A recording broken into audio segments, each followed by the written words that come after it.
So I just read number 5, or Star Wars comic number 5, Lo, the Moons of Yevin.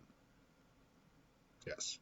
Now again, it's still following the first movie, so it goes from the point when they're escaping the Death Star and that space battle after they leave the Death Star, and it goes until right before the attack on the Death Star. So they escape the Death Star just to come back at the end. Stuff was a little weird throughout. I liked the space battle a lot. I want to say that. I thought it was well done, and it was different from the movie, and different enough that it's actually kind of exciting. I mean, you still know everyone's going to live, but it's exciting enough just being like, oh, different things are happening a different way, and like maybe something will happen differently, but it doesn't.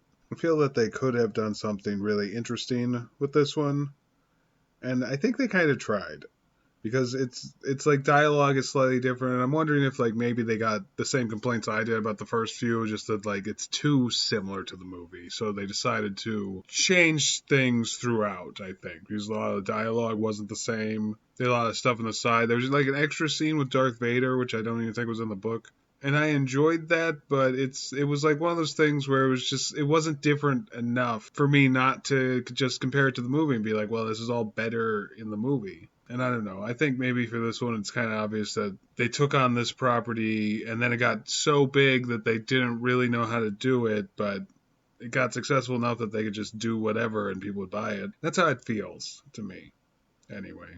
But it had a good space battle and some okay parts, but some parts that were just weird again. And they have a scene where like Leia and Luke like totally just make out with each other, and just like being that this is in the Legends category now for the Star Wars universe, now it's owned by Disney. I think that I'll just consider this a totally different universe where they were never related.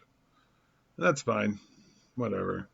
And it kind of was because like with the first movie out, no one knew anything yet. Didn't even know Luke was Vader's father. Or the other way around, I mean. That would have been a weird twist. No, Luke, I am your son. Wait, what?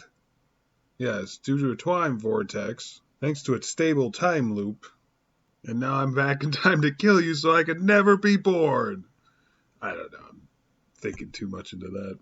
Just trying to think overall, like what really, does anything really stand out to me? Outside of what I mentioned already, which was just some minor things in a lot of ways, but like it's kind of like the tone overall, Like the action's good again, like I said, but then like there's bits at the beginning and bits at the end that's just nonstop expositional dialogue that doesn't even explain anything because everything's already been explained in previous issues.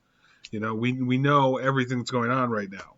And I know that comics are written so that they reiterate things on a per issue basis, but this really feels like it's just stretching out parts that didn't have to be stretched out at all. And I know just leading up to that epic space battle at the end of the first Star Wars movie, to me it feels like it's just kind of phoning it in on this one. Outside of that really awesome action scene.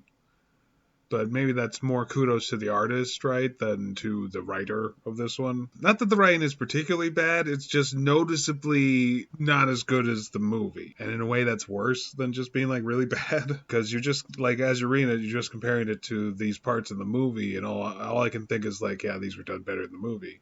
These characters were better in the movie. And that's what's good about Star Wars, is the characters. You know everything about the characters from the moment you meet them, and they do nothing but grow throughout the series. That's something that feels like just the characters are off, the dialogue that these characters say is off, and the whole thing is just kind of a copy of the original.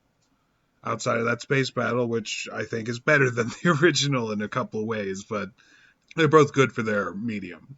Okay, so as a rating, it's not going to be that good, I think. I would say maybe 3 out of 10. And maybe I'd give it a +1 just for that awesome space battle. 3 out of 10 because everything else is just kind of just stretching out parts of the movie that were better in the movie, and not providing anything that's unique. Yep. So 4 out of 10 as a good space battle, but other than that, I wouldn't go out of your way to read it. Better than The Phantom Menace.